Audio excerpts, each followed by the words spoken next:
for joining us once again in a follow-up Q&A. This is following our inaugural DIA seminar last week, which we had fabulous attendance and we had some really good discussion. It was your morning and it was your evening. It was your evening and our morning. Now it is your morning and our evening. So thank you once again for being very accommodating for our time. Now we had two themes for some further discussion that we wanted to follow up with you.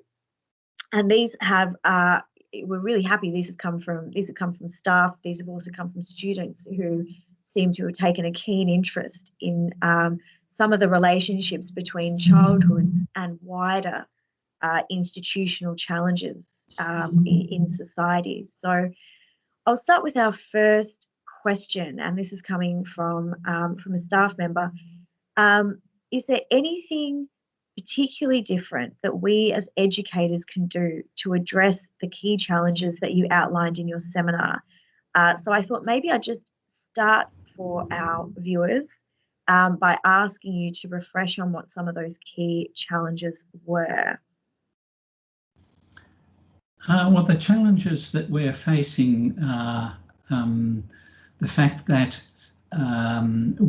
despite the improvements in prosperity, the enormous improvements in prosperity over the past half century, the benefits have not been equitably distributed, and there appear to be all sorts of side effects to the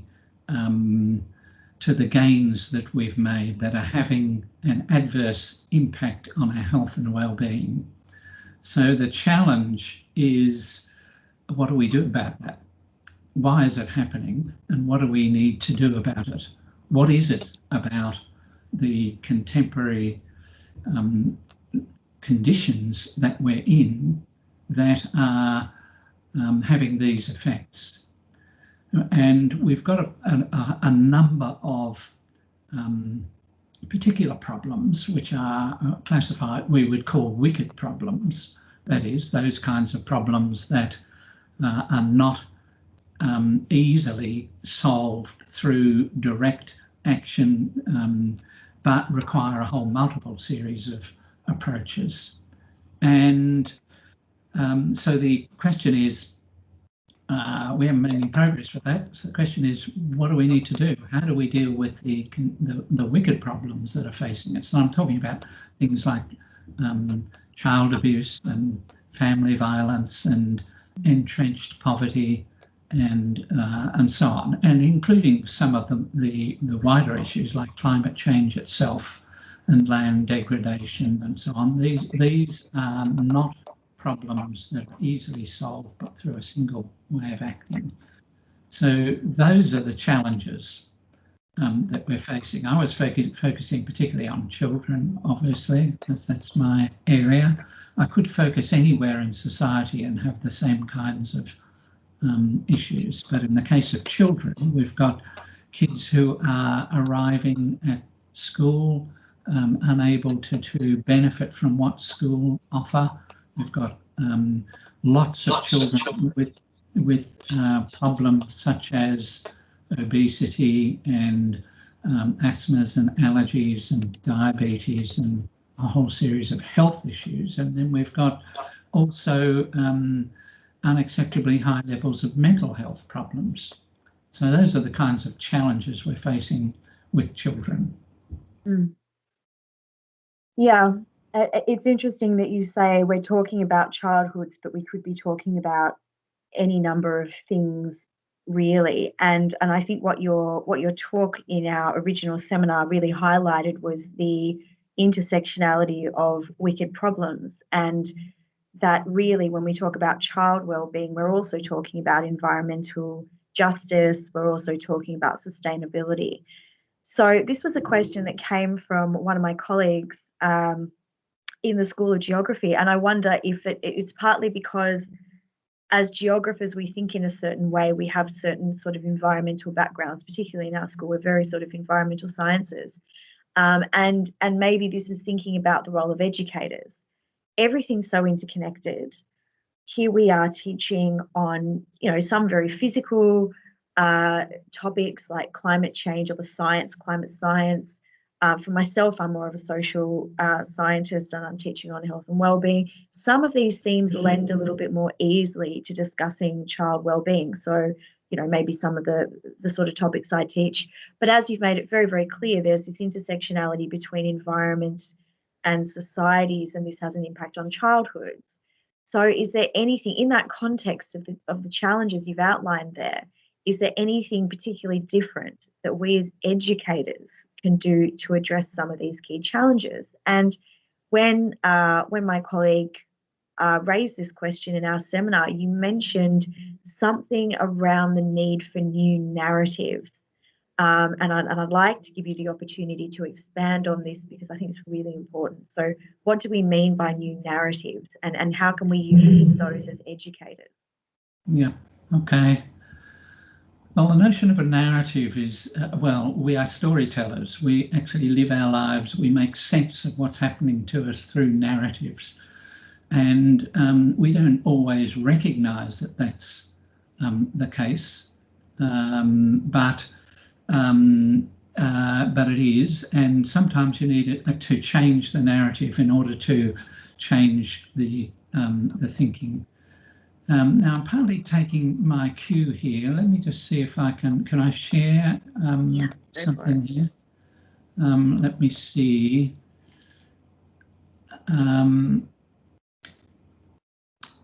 Okay, what's happening there? Can you see that? Yeah, I can see some files open, but not a files open. Well, I've opened one of them. Why? Let me just go back. Might be sharing the wrong screen. No, I haven't got the other screen open. Try and unshare and reshare. Okay. Stop sharing, reshare. Okay, I've got a series of things. Now I've opened that. Can you see that? Yes, perfect. Okay.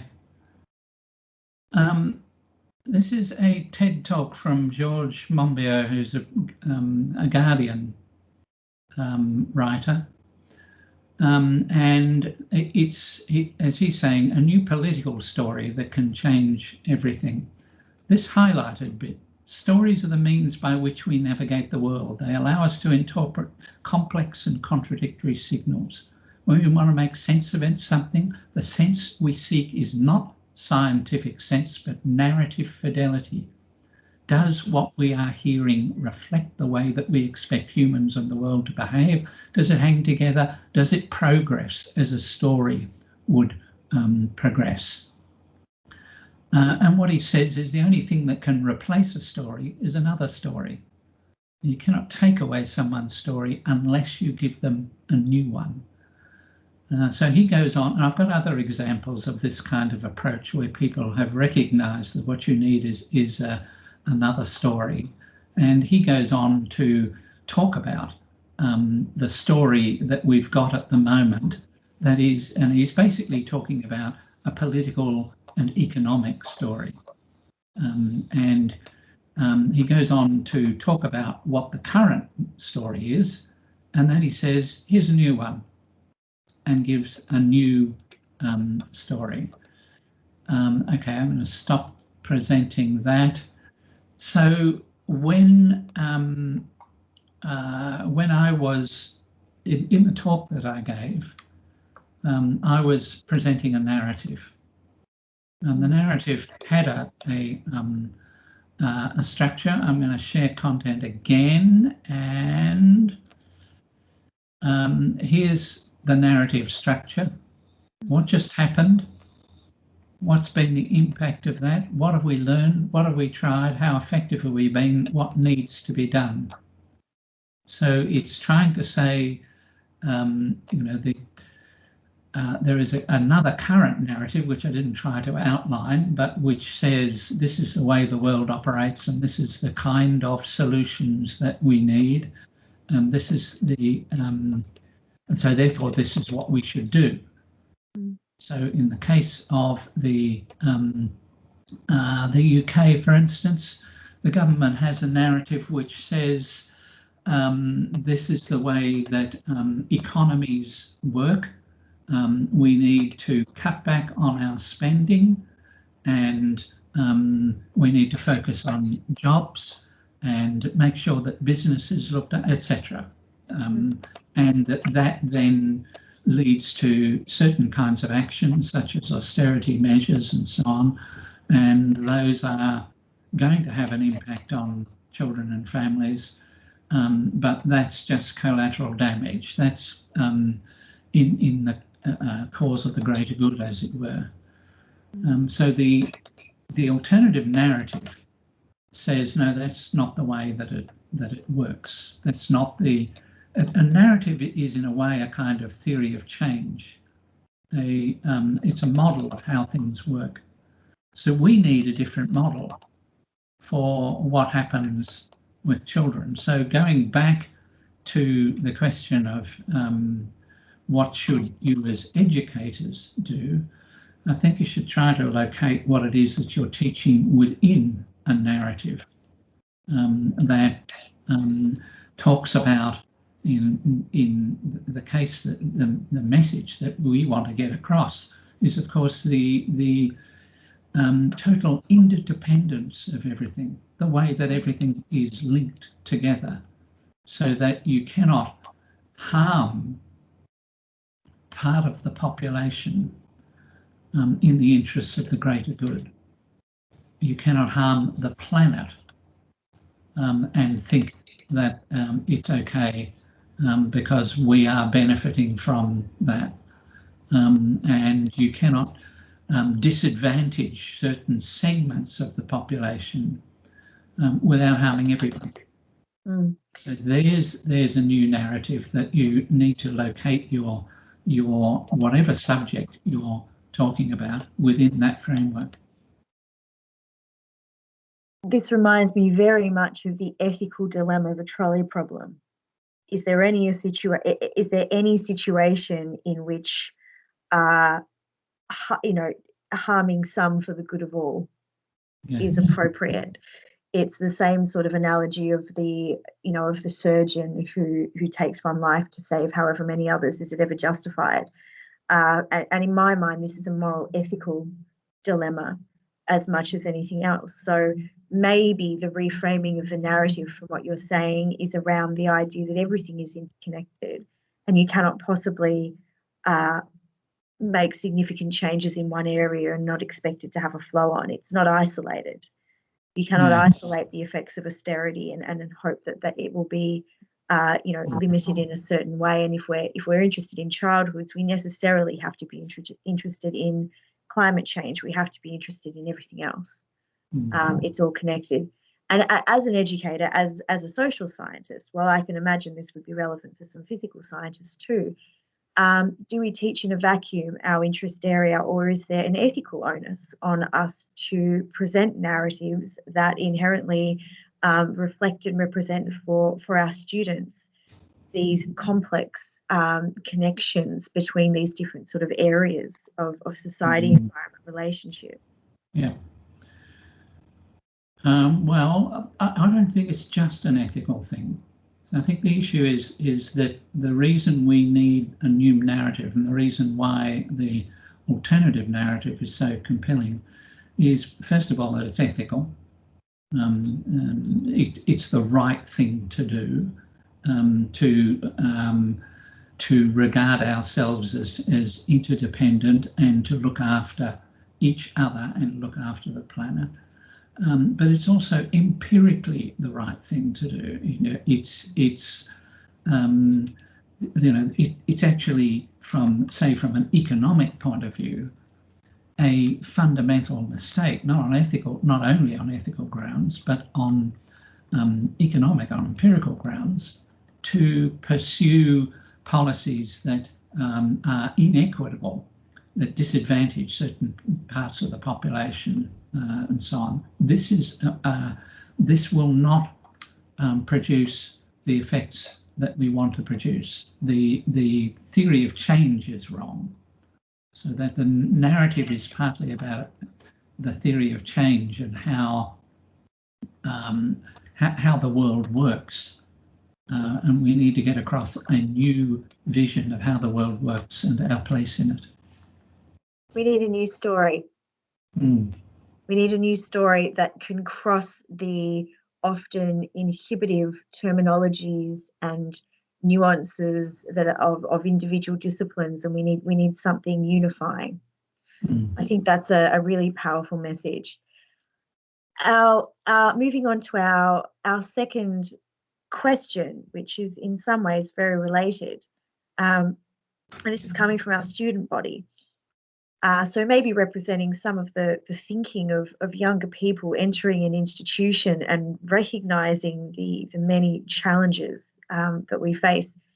Do you think that the pace and scale of 21st century urbanisation, especially in the developing world, can ever co-occur with child equality? Can we, in other words, can we stick to the same pace and scale of progress that is going on currently and also achieve equality for children? Or do we need to see a return to maybe a different times? Is it a matter of what we have now and the pace at which we're going forward, or do we need to change this? Should we be returning to something more community based to achieve equality for children? Well, that's a very interesting question. Some of the ways in which we are charging forward are non-sustainable. We, for instance, if we take the physical world, then we can't keep on mining. We can't keep on with the degree of, using up the world's resources. The world provides us, the planet provides us with services in terms of the air that we breathe and the water that we drink and so on, that are necessary for our survival, and we are risking that. And the resources that we keep taking from the planet are finite. So we're going to have to shift our thinking, if we're going to survive, to a much more circular way of thinking about things, a much more way of not using up and throwing away stuff, but reusing, so that it's a cradle to cradle approach, the notion of a circular economy. So there's that kind of thinking needs to take place, so that we don't keep on, if we wreck the planet, then, as we all know, that's going to be disastrous for the survival of the human species. But the social changes, social and technological changes, these are occurring so fast. The technological changes are occurring so fast that our systems and our laws and our ethics and the way we live can't keep up with them. So we've got all the dilemmas about the social media and their ability to monitor our every move and to manipulate our every move. And, there's ethical issues tied up in that. Are people allowed to say anything on Facebook or Twitter? What about misinformation? So we've got a whole series of issues that we're grappling with there. And then we've got the social changes, which goes to the heart of Ollie's question. The social changes are that the way that we're living our lives has moved us away from forms of support that we used to have. And that's bad for our health, it's bad for our well-being, it's bad for parenting, it's bad for society as a whole. So we need to do something about that. We need to change some of the ways we're doing things in order to not go back, because I think there is a danger in idealising where we came from. That wasn't necessarily brilliant. either.